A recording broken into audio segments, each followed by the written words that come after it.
नमस्ते, प्रणाम, हर हर महादेव।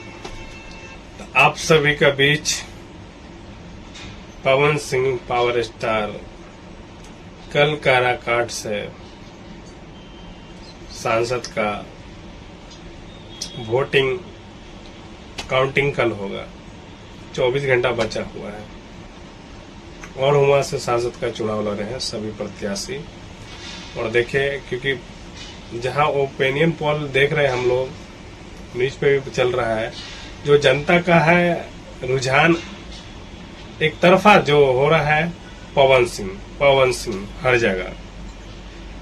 तो ये प्यार जनता ने पवन सिंह को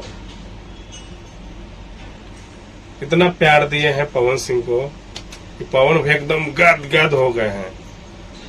यही प्यार, यही जोश से पवन भैया ना अब हमारा रहे के बाद करे काट में रहे के बाद। तो ये प्यार कल जनता का दिखाई देगा जब पवन सिंह जीत होंगे तो। और खुशी का लहर कल होने वाला है, क्योंकि लोगों ने तैयारी कर रहा है अपना कल का गुलाल आर का। तो बहुत कल खुशी होगा। तो आप लोग इस वीडियो को देख रहे हैं तो ज्यादा से ज्यादा लोगों में शेयर करिए। और नेक्स्ट वीडियो आप लोग के लिए कल लेकर आ रहे हैं।